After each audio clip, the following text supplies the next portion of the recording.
எழுச்சி தமிழர் அவர்கள் இப்பொழுது உங்களிடையே உரையாற்றுவார்கள். கொஞ்சம் அமைதியா அமரும். எல்லாம் நாற்காலில் உட்காருங்க ப்ளீஸ்.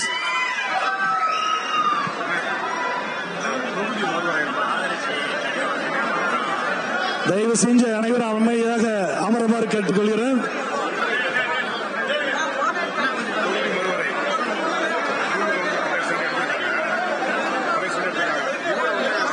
தம்பி எல்லாம் உட்காருங்க.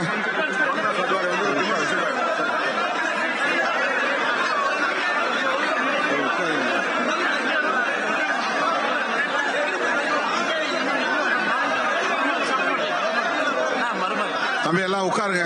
நாற்காலில் நிக்காதீங்க. நாற்காலில் நிக்காதீங்க.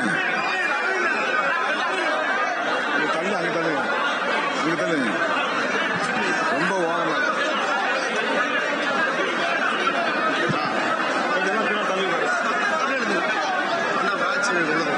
இல்ல. யாரும் ஒரு தம்பி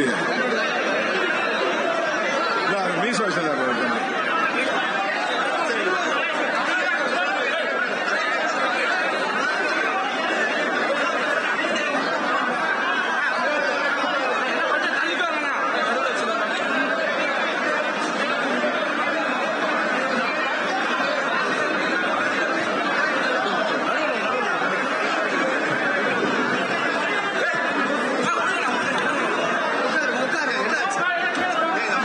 தம்பி உட்காருங்கப்பா. நாற்காலில் உட்காருங்க. நாற்காலில் உட்காருங்க.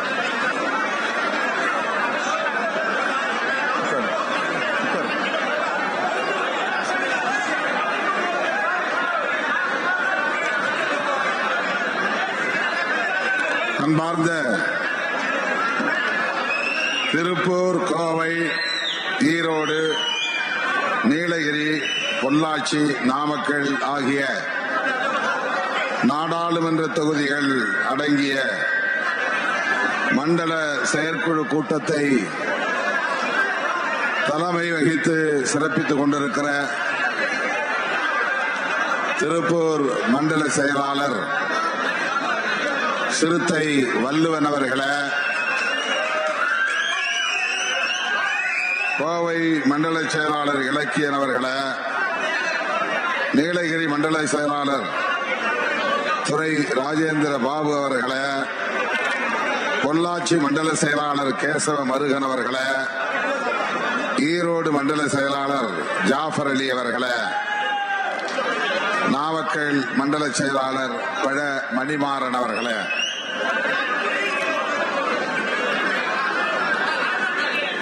திரண்டிருக்கிற நம் அனைவரையும் வரவேற்று சிறப்பித்திருக்கிற பல்லடம் தொகுதி மாவட்ட செயலாளர் ஓ ரங்கசாமி அவர்களே, திருப்பூர் வடக்கு தொகுதி மாவட்ட செயலாளர் ஏபிஆர் மூர்த்தி அவர்களே, இந்த செயற்குழுவுக்கான நோக்கத்தை விளக்கி உரையாற்றி அமர்ந்திருக்கிற கட்சியின் மாநில பொருளாளர் முன்னாள் சட்டமன்ற உறுப்பினர் தம்பி SS பாலாஜி அவர்களே, நமது கட்சியின் துணை பொதுச் செயலாளரும் தமிழ்நாடு அரசின் சமூக நீதித்துறை அமைச்சருமான தம்பி வன்னியரசு அவர்களே, இந்த நிகழ்வை நெறிப்படுத்திக் கொண்டிருக்கிற மாநில பொறுப்பாளர்கள் தம்பி துரை வளவன் அவர்களே, மிசா தங்கவேல் அவர்களே, பழ சண்முகம் அவர்களே, தமிழ்வேந்தன் அவர்களே,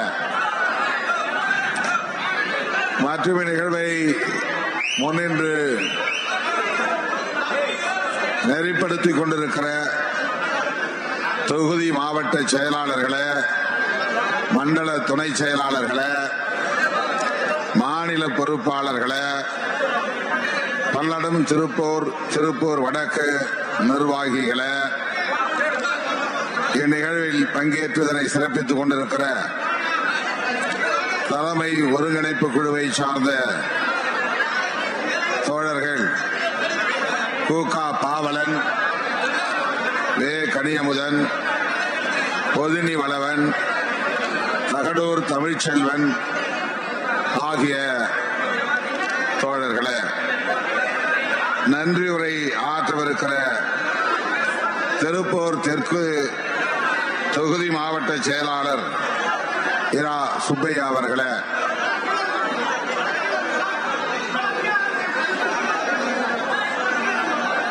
திரளாக கூடியிருக்கிற, நெடுநேரமாக காத்திருக்கிற என் உயிரின் உயிரான விடுதலை சிறுத்தைகளே,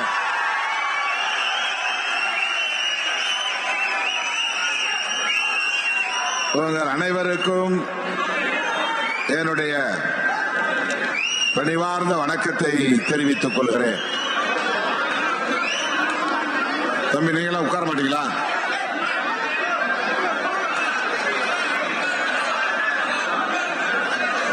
இந்த இடத்துல எதுக்கு இவ்வளவு நெருக்கடி? பேசுறது எப்படி? நீங்க இவ்வளவு இறைச்சல் போட்டு இருந்தா நான் எப்படி பேச முடியும்?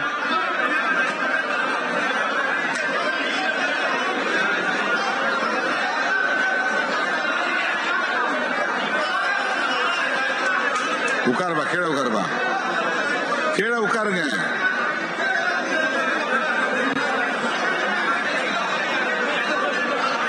ராசிபுரத்தில் படத்திறப்பு நிகழ்ச்சி ஒன்றில் பங்கேற்க வேண்டியிருந்தது.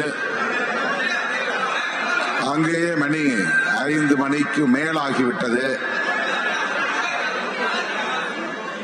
அதன் பின்னர் வழியிலே ஒரு சந்திப்பு, இவற்றை எல்லாம் முடித்துக் கொண்டு இங்கே வந்து சேர இவ்வளவு நேரம்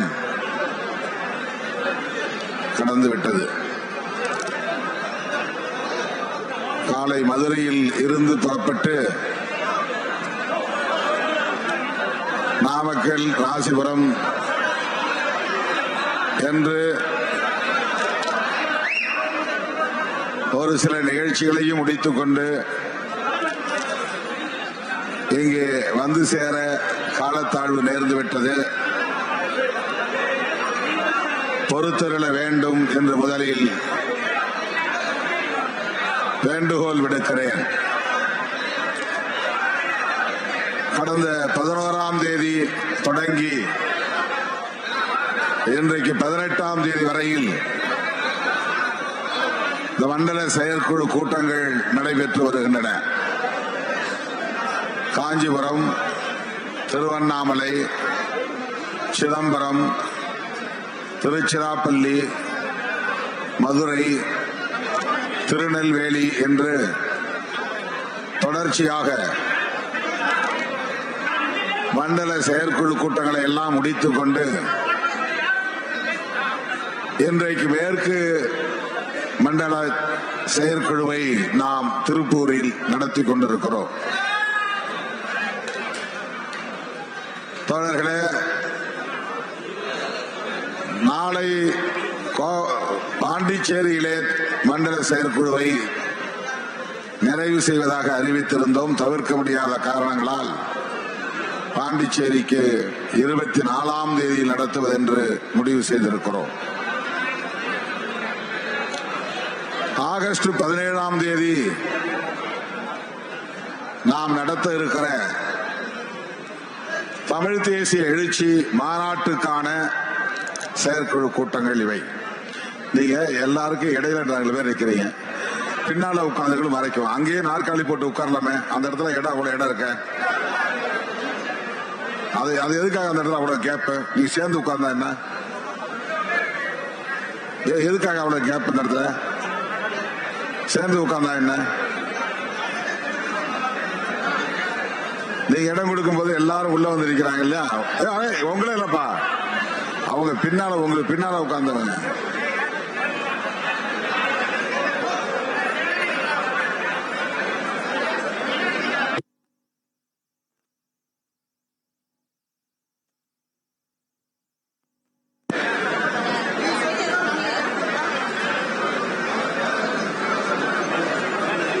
தம்பி, மீடியாக்காரங்களுக்கு ஏன் இடையூறு பண்றீங்க?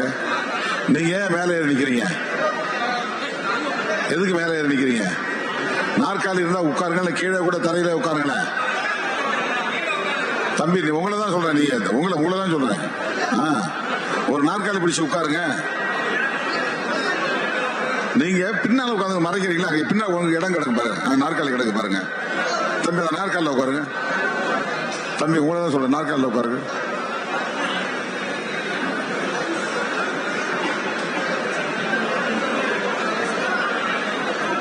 நீங்க ஒரு 10 பேர் வரிசையா சோரிச்ச மாதிரி இருக்கிறதுனால தான் பிரச்சனை. மீடியா சொல்றேன், நீங்களும் உட்கார்ந்தீங்கன்னா கேமராவை செட் பண்ணிட்டு நாற்காலில் உட்கார்ந்தீங்கன்னா யாருக்கும் மறைக்காது. நீங்க அப்படியே வரிசையா நின்றுட்டு எவ்வளவு நேரம் நிற்பீங்க? உங்களுக்கும் கெண்டைக்காலாம் வலிக்கும்ல. நாற்காலில் உட்காருங்க ப்ளீஸ், மீடியா பர்சன்ஸ். தம்பி, இந்த ஓரமா நிக்கிறவங்க அந்த பக்கம் போய் உட்காருங்களாம்பா. அங்க நிக்கிறவங்க தம்பி அந்த நாற்காலில் போய் உட்காருங்க, அப்படி உட்காருங்க.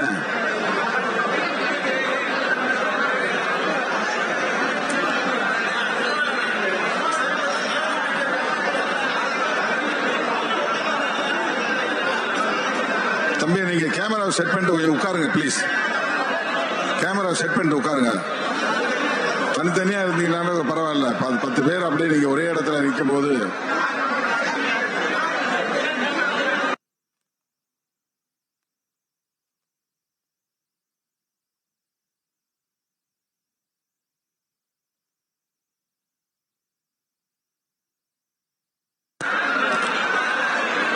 வழக்கமாக தேர்தல் நேரத்தில் அரசியல் இயக்கங்கள் மாநாடுகளை ஒருங்கிணைப்பதுண்டு. ஆனால் சிறுத்தைகள் இப்போது ஏன் மாநாடு நடத்துகிறார்கள் என்று சமூக ஊடகங்களில் விவாதங்களை நடத்துகிறார்கள். ஏதாவது சிறுத்தைகளை பற்றி பேசிக் கொண்டிருக்க வேண்டும், திருமாவளவனை பற்றி பேச வேண்டும். இன்றைக்கு இது ஒரு வாடிக்கையாகிவிட்டது.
மே 17, 18 ஆகிய 2 தினங்களில் நமது இயக்கத்தின் சார்பில் ஈழத்தில் பொதுமக்கள் படுகொலை செய்யப்பட்டதை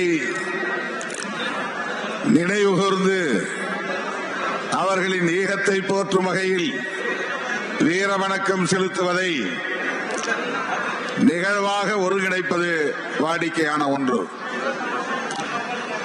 இந்த வரை அந்த நாளில் தமிழ் தேசிய எழுச்சி மாநாட்டை நடத்துவது என்று அறிவிப்பு செய்தோம். உடனே சில பேர் அந்த நாளை எப்படி திருமாவளவன் தேர்வு செய்யலாம் என்று விமர்சனம் செய்தார்கள். இன்னும் சில பேர் தமிழ் தேசியத்தை பற்றி பேசுவதற்கு புதிதாக ஒரு இயக்கம் கிளம்பி இருக்கிற போது திருமாவளவன் எப்படி பேசலாம் என்று சில பேர் விமர்சனம். சில பேர் விடுதலை சிறுத்தைகள் கட்சிக்கும் தமிழ் தேசிய அரசியலுக்கும் என்ன சம்பந்தம் என்று விவாதங்களை எழுப்பினார்கள். மே 17ஆம் தேதி நடத்த இயலாத நிலையில் ஆகஸ்ட் 17 ஒவ்வொரு ஆண்டும் தமிழர் எழுச்சி நாள் கொண்டாடுவது வழக்கம். அந்த தமிழர் எழுச்சி நாள் என்று தமிழ் தேசிய எழுச்சி மாநாடு நடத்துவது என்று நாம் அறிவிப்பு செய்திருக்கிறோம்.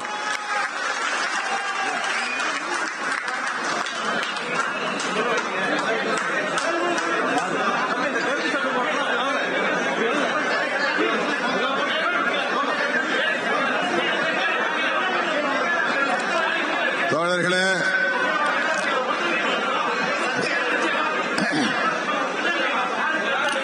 ஆகஸ்ட் 17 என்னுடைய பிறந்த நாள். ஆனால் ஜூலை 10ஆம் தேதி எனக்கு அமித்ஷா வாழ்த்து சொன்னார் என்று காஞ்சிபுரம் மண்டல செயற்குழுவிலே நான் பேசினேன். நாடாளுமன்ற உறுப்பினர்களுக்கு அப்படி வாழ்த்து தெரிவிப்பது வாடிக்கையான ஒன்றுதான். கடந்த காலங்களில் அவர் அழைத்தார் என்று நாம் சொல்லவில்லை. ஆனால் இந்த முறை அவர் அழைத்ததற்கு காரணம் நமக்கு தெரியாது. ரேண்டமா சில பேரை கூப்பிட்டபடி வாழ்த்து சொல்வது வழக்கமாக இருக்கலாம். பிரதமர் மோடியோ உள்துறை அமைச்சரோ அப்படி கூட்டணி கட்சியை சார்ந்தவர்களுக்கு அல்லது எதிர்கட்சிகளை சார்ந்தவர்களுக்கு அவ்வப்போது வாழ்த்து சொல்வது வழக்கமாக இருக்கலாம். போன முறை நம்முடைய கட்சி நாடாளுமன்ற உறுப்பினர் ரவிக்குமார் அவர்களுக்கு அவர் வாழ்த்து சொன்னார் என்று அறிய வந்தோம். ரவிக்குமார் அவர்களுக்கு வாழ்த்து சொன்னவர் திருமாவளவனுக்கும் வாழ்த்து சொல்ல வேண்டும் என்று விரும்பி இருக்கலாம். 10ஆம் தேதி என்னுடைய சர்டிபிகேட்ல எனக்கு பிறந்த நாள் ஜூலை 10. என்னுடைய சான்றிதழ் படி பார்த்தால் அப்ப கையை இப்படி பிடிக்க சொல்லி தானே டேட் பிக்ஸ் பண்ணுவாங்க ஸ்கூல்ல சேர்க்கும் போது. காதத்தோடு அப்படின்னு சொல்லிட்டு காதத்தோட்டுட்டா அவங்க ஒரு அட்மிஷன் போட்டுருவாங்க. ஆனா அதுக்கு பிறகு வீட்டுல ஜாதகம் எழுதுற பழக்கம் உண்டு கிராமங்கள்ல. எல்லாருக்கும் எழுதல, எனக்கு மட்டும் எழுதியிருக்காங்க. எங்க அப்பா எழுதியிருக்காரு. நமக்கெல்லாம் ஐயர் அப்படிங்கிற பிராமணர்கள் கிடையாது. ஐயர்னு சொல்லுவோம், ஆனா அவங்க பிராமணர்கள் கிடையாது. அவங்க வள்ளுவர் அப்படின்னு சொல்லுவாங்க, இல்லைன்னா வள்ளுவ பண்டாரம் சொல்லுவாங்க. அவங்க தான் எழுதுவாங்க. அந்த ஜாதகப்படி எழுதும்போது பஞ்சாங்கத்தை பார்த்து எப்போ எந்த தேதி அப்படிங்கறத கணக்குல குறிச்சு வச்சு எழுதுவாங்க. அதன்படி பார்த்தால் இங்கிலீஷுக்கு ஆகஸ்ட் 17 வருகிறது. சுபகிருது வருடம் ஆவணி மாதம் 1ஆம் தேதி பஞ்சாங்கத்துல. அது ஆங்கிலத்தில் பார்க்கிற போது ஆகஸ்ட் மாதம் 17ஆம் தேதி. எனக்கு பிறந்த நாள் கொண்டாடுற வழக்கம் இல்லை, விருப்பம் இல்லை. 2003க்கு பிறகு 4க்கு பிறகுதான் அந்த பிறந்த நாள் கொண்டாடுகிற வழக்கத்தை தோழர்கள் கடைபிடிக்க தொடங்கினார்கள். நானும் தவிர்க்க முயற்சித்தேன், முடியவில்லை. சரி, அதுவும் ஒரு உற்சாகத்தை கொடுக்கிற விழாவாக அமையட்டும். ஆனால் அது ஒரு கருத்தியல் சார்ந்த நிகழ்வாக அமையட்டும் என்று அதை பிறந்த நாள் என்று கொண்டாடாமல் தமிழர் எழுச்சி நாள் என்று பிரகடனம் செய்து தமிழ் தேசிய உணர்வை வளர்த்தெடுக்கும் நோக்கில், செழிப்புறச் செய்யும் நோக்கில் பிறந்த நாளை கூட தமிழர் எழுச்சி நாள் என்று அறிவித்து நடத்தி கொண்டிருக்கிறோம். நாம் தமிழ் தேசிய அரசியலை உள்வாங்கியதன் விளைவுதான் நமக்கும் விடுதலை புலிகளுக்கும் இடையிலே உறவு மலர்ந்தது. நாம் தமிழ் தேசிய அரசியலை பேசுவதால் தான் அண்ணன் பிரபாகரன் திருமாவளவனை அடையாளம் கண்டார். தமிழ்நாட்டில் திருமாவளவனை ஒரு குறிப்பிட்ட சாதி அடையாளத்தோடு எல்லோரும் பார்த்தபோது திருமாவளவனை ஒரு தமிழனாக பார்த்தவர் அண்ணன் பிரபாகரன் அவர்கள்.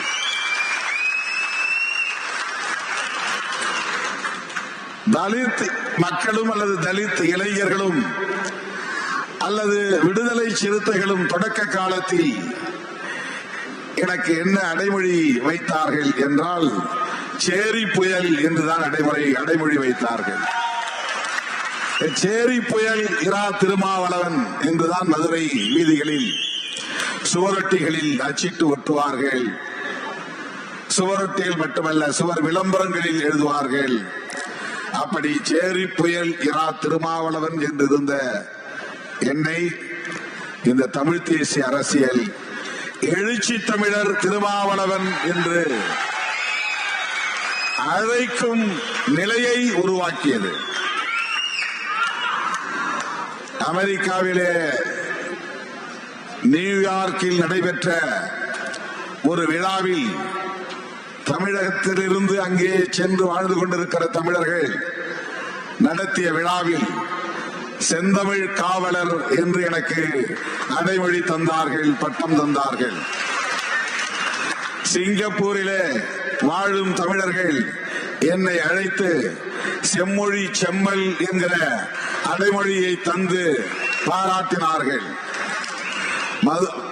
மலேசியாவில் வாழுகிற தமிழர்கள் என்னை அழைத்து உலக தமிழின தலைவர் என்ற அடைமொழியை தந்து பட்டத்தை தந்து பாராட்டினார்கள். அரபு நாடுகளில் வாழுகிற தமிழர்கள் என்னை அழைத்து எனக்கு தந்த பட்டம் தான் எழுச்சி தமிழர் என்கிற பட்டம். இதையெல்லாம் எதற்காக சொல்லுகிறேன் என்றால், சேரி புயல் திருமாவளவன் என்று அழைக்கப்பட்ட திருமாவளவன் செந்தமிழ் காவலர் என்றும் செம்மொழி செம்மல் என்றும் உலக தமிழின தலைவர் என்றும் எழுச்சி தமிழர் என்றும் அழைக்க பெறுவதற்கு எது காரணம் என்றால், இந்த இயக்கம் உள்வாங்கி இருக்கிற தமிழ் தேசிய அரசியல் தான். விடுதலை பேரொளி என்று கனடிய தமிழர்கள் என்னை அழைத்து பாராட்டி பட்டம் தந்தார்கள். தோழர்களே, இதை நான் பெருமைக்காக சொல்லவில்லை. இது பல பேருக்கு உங்களுக்கே தெரிந்திருக்காது. இந்த பட்டங்கள் எல்லாம் எனக்கு உலகத் தமிழர்களால் வழங்க பெற்றன என்பது உங்களுக்கே தெரியாது. நாம் எங்கும் அதை பயன்படுத்திக் கொண்டதில்லை. இது சிறுத்தைகள் கொடுத்த பட்டம் இல்லை. சிறுத்தைகள் எனக்கு கொடுத்த பட்டம் சேரி புயல் என்பதுதான். ஆனால் இப்போது நான் சொன்ன பட்டங்கள் எல்லாம் உலகத் தமிழர்கள் எனக்கு தந்த பட்டங்கள்.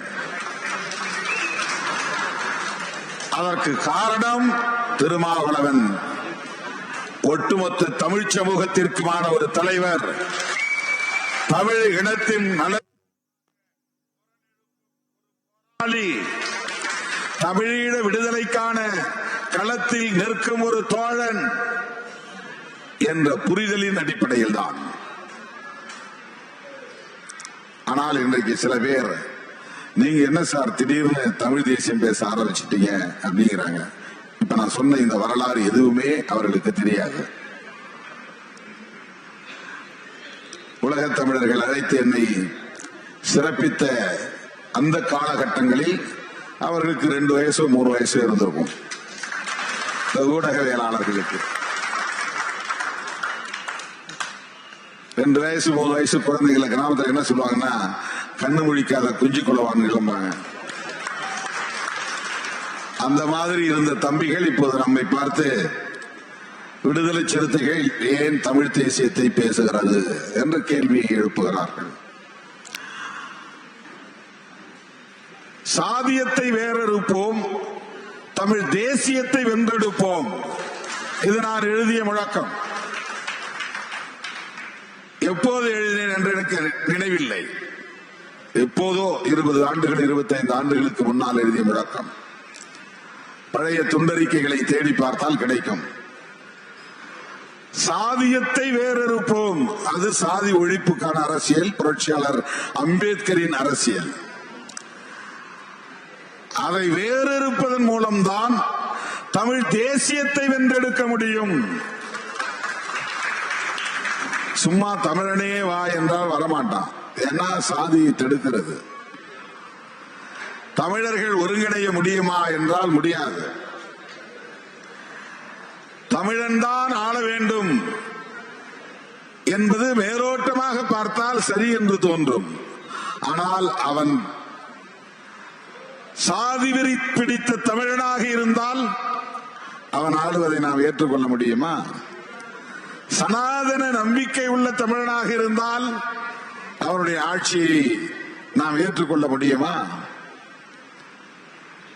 சாதிய கட்டமைப்பு சரிதான், நியாயம்தான், இது கடவுளின் கட்டளைதான் என்று நம்புகிறவன் தமிழனாக இருந்து அவன் தமிழ்நாட்டை ஆளக்கூடியவனாக இருந்தால் அதை ஏற்றுக்கொள்ள முடியுமா? ஆகவே தமிழன் என்பது மட்டும் ஒரு அடையாளமாக இருக்க முடியாது. சாதியை ஒழிக்கிற முற்போக்கு சிந்தனை உள்ள ஒரு தமிழன் நமக்கு தேவை. சாதியற்ற தமிழ்நாடு, சாதியற்ற இந்தியா, இதுதான் விடுதலை சிறுத்தைகளின் கனவு. இதுதான் விடுதலை சிறுத்தைகள் பேசும் தேசியம். பிஜேபி காரர்களும் தேசியவாதம் பேசுறாங்க, காங்கிரஸ்காரர்களும் தேசியவாதம் பேசுகிறார்கள். நாமும் தேசியவாதம் பேசுகிறோம். தேசியவாதம் என்றால் நாம் அனைவரும் ஒரே தேசத்தை சார்ந்தவர்கள் என்கிற உணர்வை வளர்த்தெடுப்பது. அப்படின்னா இந்தியன் என்பது ஒரே தேசம். இந்தியன் இந்தியன் அதுதானே சரி. அப்புறம் அதில் தமிழன் என்று ஏன் சொல்ல வேண்டும்? தெலுங்கன் என்று ஏன் சொல்ல வேண்டும்? மலையாளி என்று ஏன் சொல்ல வேண்டும்? இந்த அடையாளம் ஏற்பது சரியா என்ற கேள்விகள் எழும். எல்லாவற்றையும் புரட்சியாளர் அம்பேத்கருடைய பார்வையில் இருந்து நம்மால் தீர்வு காண முடியும். புரட்சியாளர் அம்பேத்கர் தன்னுடைய மொழி மராத்திய மொழி, பெருமைக்குரிய மொழி, பாரம்பரியமுள்ள மொழி என்று மொழி பெருமை பேசியவர் இல்லை. என்னுடைய மாநிலம் மராட்டிய மாநிலம், இந்த மாநிலத்திற்கென்று ஒரு பாரம்பரியம் உண்டு, பெருமை உண்டு, நான் மராட்டி என்றவர் மாநில பெருமை பேசியவர் இல்லை, மண்ணின் பெருமை பேசியவர் இல்லை. நான் இந்த சாதி, என் சாதியின் பெயர் மகர், இந்த மகர் என்கிற பெயரில் இருந்துதான் மகர் ராஷ்டிரா என்று உருவானது என்று சாதி பெருமையை, அவர் சாதி பெருமையை பேசியவர் இல்லை.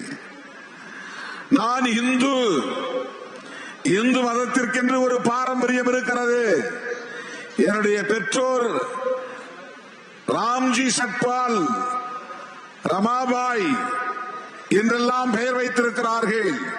இது ராமனை லக்ஷ்மணனை நினைவுபடுத்துகிற பெயர்கள்.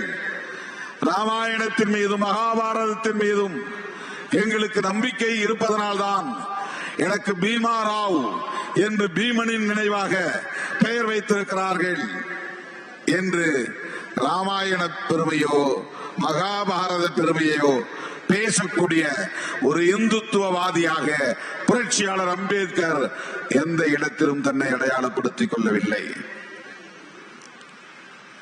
இதெல்லாம் இன்றைக்கு எல்லோராலும் பேசப்படுகிற அடையாள அரசியல். பிஜேபி காரங்களாம் நாங்க இந்து, உடனே இந்து என்று சொன்னால் அடுத்த கேள்வி என்ன சாதி என்பதுதான். வேற எந்த மதத்திலும் அடுத்து என்ன சாதின்னு கேட்க மாட்டாங்க. முஸ்லீம்னா முடிஞ்சது, முஸ்லீம் அவ்வளவுதான். இந்துன்னு சொல்லிட்டா இந்துல நீ யார் அடுத்த கொஸ்டின் அது வந்துடும். அது சப் கொஸ்டின், துணை கேள்வி வந்துடும். இந்து இந்துன்னா நீ பிராமணனும் இந்து தான், பிராமணர் அல்லாதவர்களும் இந்து தான், தலித்துகளும் இந்து இருக்கிறார்கள், தலித் அல்லாதவர்களும் இந்துக்கள் இருக்கிறார்கள், ஆயிரக்கணக்கான சாதிகள் இருக்கின்றன. அதுல எந்த சாதி சாதி சொன்ன உடனே என்ன சாமி கும்பிடுற, உன் குலசாமி என்ன, இதெல்லாம் வரும். ஆக இந்த அடையாள அரசியலை பேசக்கூடியவர் அல்ல புரட்சியாளர் அம்பேத்கர் அவர்கள். இந்தியாவில் ஜவஹர்லால் நேரு சமகாலத்தில் உலக புகழ்பெற்ற தலைவராக இருந்தார். காந்தியடிகள் உலக புகழ்பெற்ற தலைவராக மிளிர்ந்தார். அந்த காலத்தில் தான் அன்றைய சமகாலத்து தலைவராக தோன்றியவர்தான் புரட்சியாளர் அம்பேத்கர் அவர்கள். ஆனால் காந்தியடிகளுக்கும் ஜவஹர்லால் நேரு அவர்களுக்கும் அவர்களது சமகாலத்து தலைவர்கள் யாருக்கும் தோன்றாத சிந்தனை,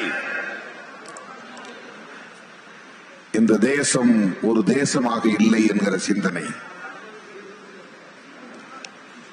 பல்வேறு மொழிகள் பேசுகிற மக்கள் இங்கே வாழுகிறார்கள். மொழிகளின் அடிப்படையில் பல்வேறு தேசிய இனங்களாக இந்த தேசத்தில் மக்கள் சிதறி கிடக்கிறார்கள். பல்வேறு மதங்களை ஏற்றுக்கொண்ட மக்கள் இந்த மண்ணில் வாழ்கிறார்கள். இவர்களிடத்தில் உயர்வு தாழ்வு உளவியல் கட்டமைக்கப்பட்டிருக்கிறது.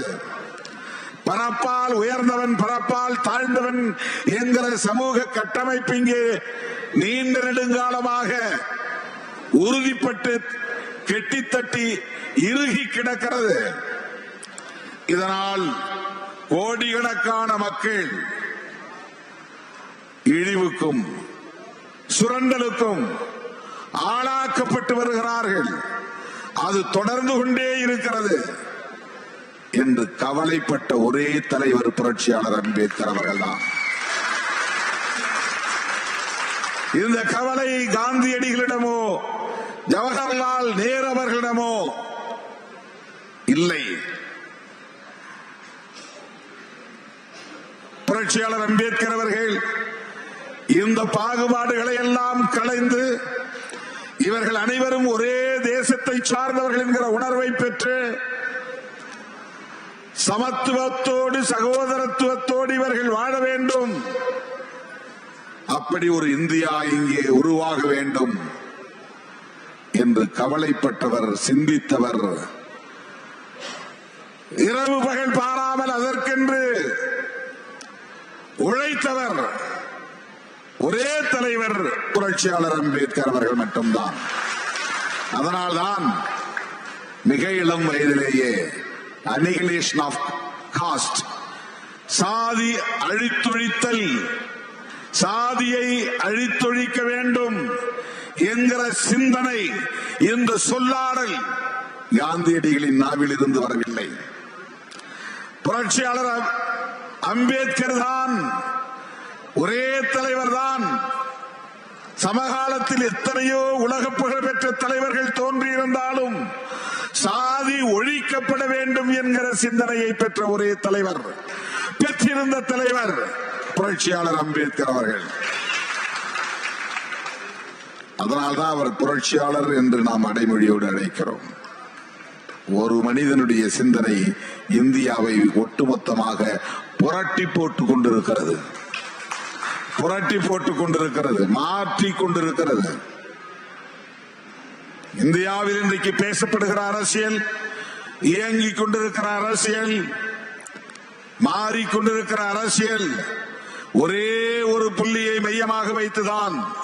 அந்த ஒற்றை புள்ளி புரட்சியாளர் அம்பேத்கர் என்கிற புள்ளி. ஆதரித்து பேசுவோர் ஒரு புறம், எதிர்த்து மறுத்து பேசுவோர் இன்னொரு புறம். மறுக்காமல் எதிர்க்காமல் ஆதரித்துக் கொண்டே எதிர்த்து செயல்படுகிறவர்கள் ஒரு புறம் இருக்கிறார்கள். அவர்கள்தான் RSS, சங் பரிவார், பிஜேபி. அவங்க அம்பேத்கரை எதிர்க்க மாட்டாங்க, விமர்சிக்க மாட்டாங்க, மறுக்க மாட்டாங்க. உங்களோட சேர்ந்து வந்து அம்பேத்கர் சிலைக்கு மாலை போடுவார்கள், அம்பேத்கர் ஜெயந்தி கொண்டாடுவார்கள், அம்பேத்கர் சிலையை தொட்டு வணங்குவார்கள், அவர் எழுதிய அரசமைப்பு சட்டத்தையும் தொட்டு வணங்குவார்கள். அவரை போல் ஒரு தலைவர் இல்லை என்றும் பாராட்டுவார்கள். ஆனால் அவருடைய அரசியலை முற்றாக காலி செய்யும் வேலையை செய்வார்கள். இதை எப்படி புரிந்து கொள்ள முடியும் என்றால், அம்பேத்கர் கண்ணாடி போட்டு பார்த்தால் தான் புரிந்து கொள்ள முடியும், அல்லது பெரியார் கண்ணாடி போட்டு பார்த்தால் தான் புரிந்து கொள்ள முடியும், அல்லது மார்க்சிய கண்ணாடி போட்டு பார்த்தால் தான் புரிந்து கொள்ள முடியும். மோடி கண்ணாடி போட்டு பார்த்தால் புரிந்து கொள்ள முடியாது, அமித்ஷா கண்ணாடி போட்டு பார்த்தால் புரிந்து கொள்ள முடியாது. தோழர்களே, நாம் அம்பேத்கரின் பிள்ளைகள் என்பதால் தான் RSS, பிஜேபி உள்ளிட்ட சங் பரிவார்களை அரசியல் ரீதியாக, கொள்கை ரீதியாக விமர்சிக்கிறோம். அவ்வளவுதான். தனிநபர் தாக்குதல்களை எப்போதும் நாம் நடத்தியதில்லை. அமித்ஷா அவர்களை பற்றியோ, மோடி அவர்களை பற்றியோ, அல்லது தமிழ்நாட்டில் இருக்கிற எந்த பிஜேபி தலைவர்களை பற்றியோ ஒரு நாளும் நாம் தனிநபர் தாக்குதல்களை, அவர்களை பற்றி இழிவான விமர்சனங்களை, வெறுப்பை உமிழ்ந்ததில்லை. யாரை பற்றியும் அப்படி பேச மாட்டோம். அது நம்முடைய வேலை இல்லை. திராவிட இயக்கங்களோடு நாம் நட்பு பாராட்டியதற்கும், சங் பரிவார்களோடு நாம் எதிர்ப்பை எடுத்துக்கொண்டதற்கும் ஒரே காரணம், நாங்கள் அம்பேத்கரின் பிள்ளைகள், அவ்வளவுதான். பெரியாரின் பிள்ளைகள், அவ்வளவுதான். அந்த அரசியலை உள்வாங்கி இருக்கிறோம், அவ்வளவுதான். வேறொன்றும் இல்லை. அம்பேத்கருடைய அரசியலில் மொழி வழி தேசிய அரசியலும் உள்ளடக்கம். மற்றவர்கள் பேசுகிற தமிழ் தேசியத்தில் பிற மொழி வெறுப்பு உண்டு. பிறமொழி பேசும் இனத்தை இழிவு செய்யும் அரசியல் உண்டு. வெளிப்படையாகவே நீ தமிழனா தெலுங்கனா என்று கேட்கிற அரசியல் உண்டு. நீ தமிழனா கன்னடனா என்று பேசுகிற அரசியல் உண்டு. பெரியாரே தமிழன் இல்லை என்று சொல்லுகிற அரசியல். பெரியாரே தமிழன் இல்லை என்று சொல்லுகிறவர்கள் அம்பேத்கரையும் தமிழன் இல்லை என்று தானே சொல்ல முடியும். மாமேதை மார்க்சை எப்படி தமிழனாக அவர்களால் ஏற்றுக்கொள்ள முடியும்? அங்கே வெறுப்பு அரசியல் இருக்கிறது. தமிழ் தேசியம் வெறுப்பை ஒருபோதும் உள்வாங்கியதில்லை. மேதகு பிரபாகரன் அவர்கள் பேசியதும் தமிழ் தேசியம்தான். அவர் சிங்கள இனத்திற்கு எதிராக வெறுப்பை உமிழவில்லை. சிங்களவர்களை பார்த்தால் அவர்கள் மீது தாக்குதல் நடத்த வேண்டும் என்ற நிலைப்பாட்டை அவர் எடுத்ததில்லை. சிங்கள பௌத்த பேரினவாதம் என்கிற ஒரு கான்செப்ட், ஒரு அரசியல், ஒரு ஆதிக்க கருத்தியல், ஒரு ஆதிக்க போக்கு, அதற்கு எதிராக உங்களோடு இணைந்து எங்களால் வாழ முடியாது, எங்களை இரண்டாம் தர மக்களாக நடத்துகிற போக்கு உங்களிடத்திலே இருக்கிறது. எனவே எங்களுக்கு காலம் காலமாக தனியாக ஆட்சி நிர்வாகம் இருந்திருக்கிறது. எங்களுக்கு என்று தாயகம் உண்டு, தேசியம் உண்டு, தன்னாட்சி உண்டு. எனவே எங்கள் மண்ணை நாங்கள் பிரித்து ஆள விரும்புகிறோம். தமிழ் ஈழம் வேண்டும். இது அவர் பேசிய தமிழ் தேசியம். எந்த இடத்திலும் சிங்களவர்களை எதிரான வெறுப்பை சிங்களவர்களுக்கு எதிரான வெறுப்பை அவர்கள் உமிழ்ந்ததில்லை. சாதாரண உழைக்கும் சிங்களவர்களை அவர்கள் படுகொலை செய்ததில்லை.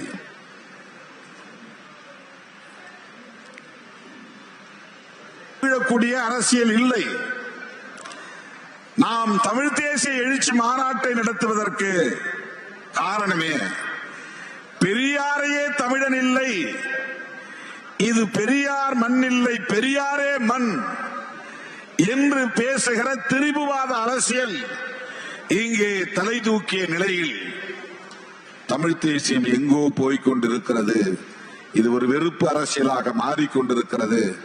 எப்படி இந்துத்துவ தேசியத்தை உயர்த்தி பிடிப்பதற்காக சங் பரிவார்கள் முஸ்லிம் வெறுப்பு அரசியலையும் கிறிஸ்தவ வெறுப்பு அரசியலையும் இங்கே வலுப்படுத்திக் கொண்டிருக்கிறார்களோ, ஏன்னா இந்துவா திரளணும்னா முஸ்லிம்களுக்கு எதிராக வெறுப்பை பரப்ப வேண்டிய தேவை ஒரு உத்தியாக மாறியது. கிறிஸ்தவர்களுக்கு எதிரான வெறுப்பை உமிழக்கூடிய நிலை. கிறிஸ்தவனை கண்டா அவன் மதமாற்றம் செய்யறான்னு அடிக்கணும், பாஸ்டரை கண்டா அடிக்கணும், பைபிளை கொளுத்தணும். முஸ்லீமை கண்டா இவன் எல்லாரையும் துப்பி போட்டு முஸ்லீமா மாற்றிட்டு இருக்கிறான், அதனால அவன் மாஸ்க் உடைய, இந்த மசூதி இந்து கோவில் இருந்த இடம் என்று சொல். இப்படி ஒரு அரசியல் முஸ்லீம் வெறுப்பு பாபர் மசூதி இடிப்பு வரை போனது. ஆயிரக்கணக்கான முஸ்லிம்களை படுகொலை செய்ய வைத்தது. RSS பிஜேபி முன்னெடுக்கிற தேசியவாதம் இந்தியாவை இந்துக்களுக்கான தேசமாக மாற்றுவதுதான். இங்கே முஸ்லிம்களுக்கு வேலை இல்லை, கிறிஸ்தவர்களுக்கு வேலை இல்லை, இது இந்துக்களுக்கான நாடு என்று சொல்லுவதுதான். அது இந்துத்துவ தேசியவாதம். அம்பேத்கர் அப்படி மதவழி தேசியவாதத்தை ஒருபோதும் ஏற்றுக்கொண்டதில்லை. மொழிவழி தேசியவாதத்தை பெரிதாக அவர் பேசவில்லை.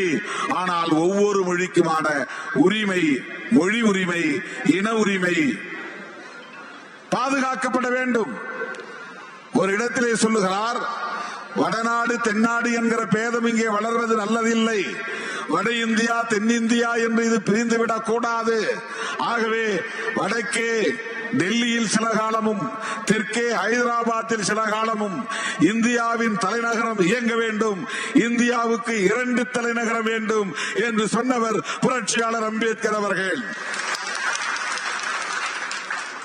ஏன்னா ஒரே இந்தியாவா இருக்கணும், இந்தியா மேலும் 2ஆ உடைஞ்சிடக்கூடாதுன்னு நினைச்சவர் அம்பேத்கர். ஏற்கனவே பாகிஸ்தான் பிரிஞ்சு போச்சு, மேற்கு பாகிஸ்தான் கிழக்கு பாகிஸ்தான் என்று. இந்தியா சுதந்திரம் அடைந்த போது வெள்ளைக்காரன் வெளியேறிய பிறகு மிக பெரும் புரட்சி வெடித்து 2 நாடுகளாக மாறி 3 நாடுகளாக மாறிவிட்டன. மேற்கு பாகிஸ்தான் தான் இப்ப பாகிஸ்தானாக இருக்கிறது, கிழக்கு பாகிஸ்தான் வங்கதேசமாக மாறிவிட்டது. பங்களாதேஷ் அது கிழக்கு பாகிஸ்தான் என்று அழைக்கப்பட்ட காலம். ஆகவே மதவழி தேசியம் புரட்சியாளர் அம்பேத்கர் அவர்களால் ஏற்றுக்கொள்ளப்படவில்லை. அவர் எழுதிய அரசமைப்பு சட்டத்தில் புதிதாக உருவாக போகிற இந்தியா செக்யூலர் இந்தியா என்று பதிவு செய்திருக்கிறார். மதசார்பற்ற இந்தியா.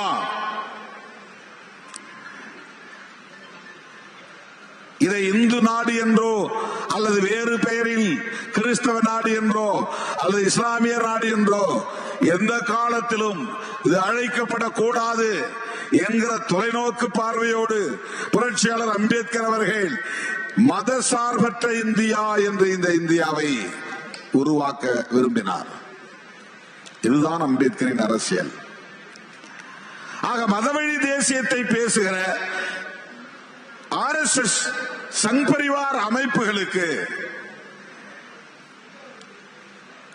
எதிர் அரசியல் என்னவாக இருக்க முடியும்? மொழிவழி தேசியம்தான் எதிர் அரசியல். நீ என்னை இந்துவாக இரு என்று சொல்லுகிறாய், நான் தமிழனாக உணர்ந்து இந்தியனாக வாழ விரும்புகிறேன் என்பதுதான் மொழிவழி தேசியத்தின் அரசியல். அப்படின்னா இந்தியாவை என் தேசமாக ஏற்றுக்கொள்கிறேன், ஆனால் எனக்கான இன அடையாளம் தமிழன் என்பதுதான். இது முரண்பாடானது இல்லை. ஏனென்றால் அரசமைப்பு சட்டத்தை ஏற்றுக்கொண்டு பேசுகிற தமிழ் தேசியம், அரசமைப்பு சட்டத்தை ஏற்க மாட்டோம், நாடாளுமன்ற ஜனநாயகத்தை ஏற்க மாட்டோம், நாடாளுமன்ற தேர்தலில் பங்கேற்க மாட்டோம், சட்டமன்ற தேர்தலில் பங்கேற்க மாட்டோம், உள்ளாட்சி தேர்தலில் பங்கேற்க மாட்டோம், டெல்லியை தலைநகராக ஏற்றுக்கொள்ள மாட்டோம், இந்த தேசிய கொடியை எங்கள் தேசிய கொடியாக ஏற்றுக்கொள்ள மாட்டோம், நீ பாடுகிற தேசிய கீதத்தை நாங்கள் பாட மாட்டோம், நீங்கள் பாடுகிற வந்தே மாதரத்தை நாங்கள் பாட மாட்டோம். ஏனென்றால் நாங்கள் தனி தமிழ்நாடு வென்றெடுக்க விரும்புகிறோம். இது ஒரு தமிழ் தேசியம். இப்படி நாம் பேசவில்லை. நாம் புரட்சியாளர் அம்பேத்கர் கண்ட கனவை நனவாக்குவதற்காக சாதி ஒழிக்க பெற்ற ஒரு இந்தியாவை கட்டமைக்க விரும்புகிறோம். இந்தியா முழுவதும் சாதிகள், பல்லாயிரக்கணக்கான சாதிகள் மக்களை பிளவுபடுத்தி வைத்திருக்கின்றன. இந்த சாதிய கட்டமைப்பு நீர்த்து போக வேண்டும். அதற்கு இந்தியா என்கிற ஒரு வடிவம் தேவைப்படுகிறது. இந்தியா எப்படி வேணாலும் போட்டும், தமிழ்நாட்டை மட்டும் தனியா நாம பிரிச்சுக்கிட்டா தமிழ்நாட்டுக்குள்ள சாதியை ஒழிச்சிட முடியும் அப்படின்னு நாம சாதிக்க முடியாது. இந்தியா முழுவதும் அரசமைப்பு சட்டத்தை பாதுகாப்பதன் மூலம், மெல்ல மெல்ல அதனுடைய விழுமியங்களை பாதுகாப்பதன் மூலம் இந்தியாவுக்குள் சாதிய கட்டமைப்பை எதிர்காலத்தில் நீர்த்து போக செய்ய முடியும். அது வீரியம் குறைந்து போகும். பேர் இருந்துகிட்டே இருக்கும், வீரியம் இருக்காது.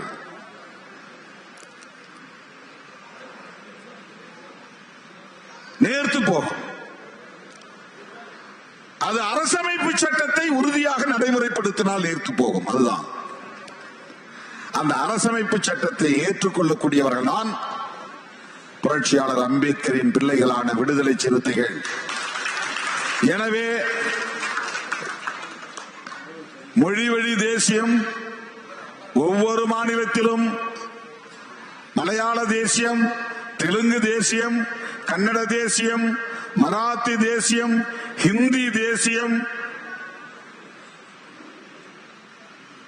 தமிழ் தேசியம் என்று மொழிவழி தேசியம் வளர்ச்சி பெற வேண்டும், வலுப்பெற வேண்டும். இந்த தேசிய இனங்களுக்கு இடையிலே ஒரு ஐக்கியம் உருவாக வேண்டும், ஒற்றுமை உருவாக வேண்டும்.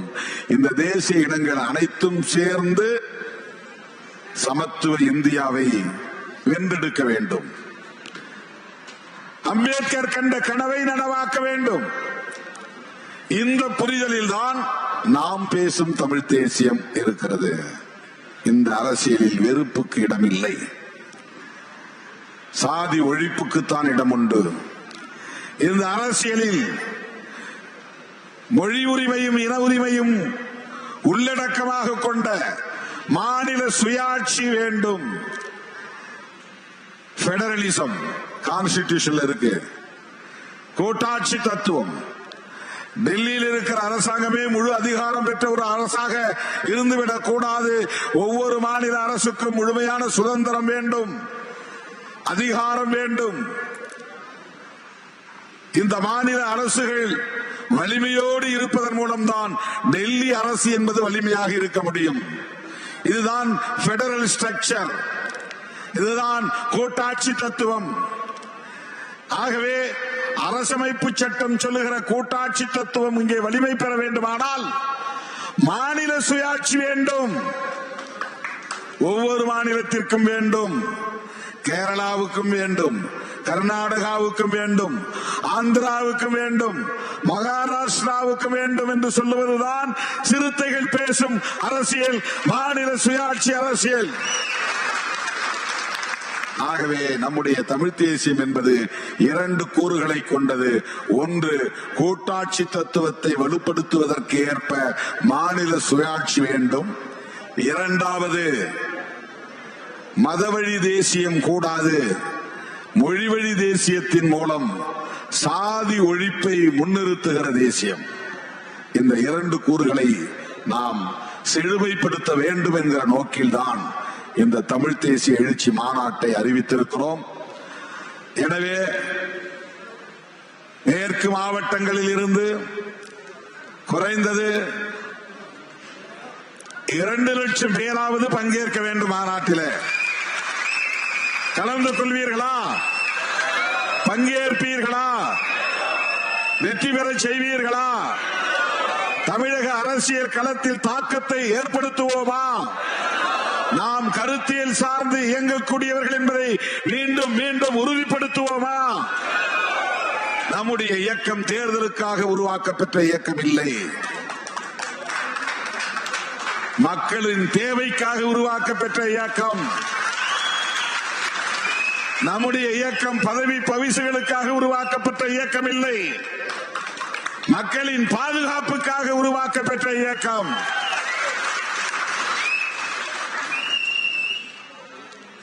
எலெக்ஷன் வரும் போகும், நாம நீண்ட தூரம் போயிட்டு இருக்கோம், வழியில தேர்தல் வருது, அவ்வளவுதான். அதை ஃபேஸ் பண்றோம். அது 4, 8, 10, 12 அது பிரச்சனை கிடையாது. எம்எல்ஏ எம்பி பதவியா அமைச்சர் பதவியா அது பிரச்சனை இல்லை.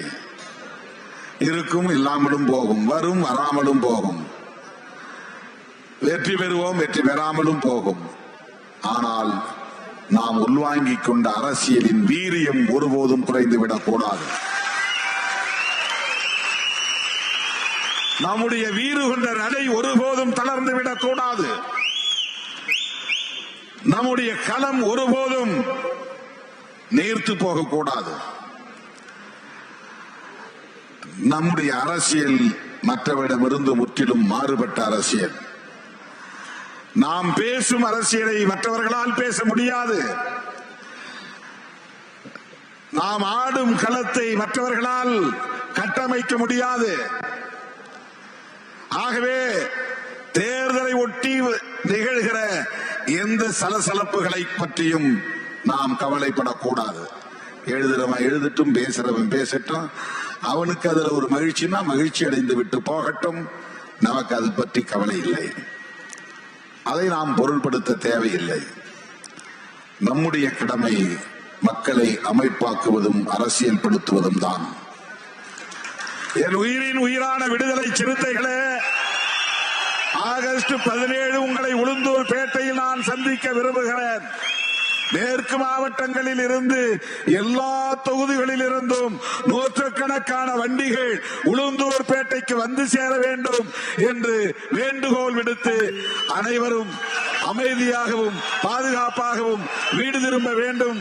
அதே நேரத்தில் பாராளுமன்ற தொகுதி வாரியாக வந்து நிதி வழங்க வேண்டும் என்று கேட்டு முடிக்கிறேன். நன்றி, வணக்கம். தொகுதி வாரியாக தலைவர் எழுச்சி தமிழர் அவரிடத்தில் நிதி வழங்க வேண்டும். ஒவ்வொரு தொகுதியாக, அதாவது நீலகிரி நாடாளுமன்றம்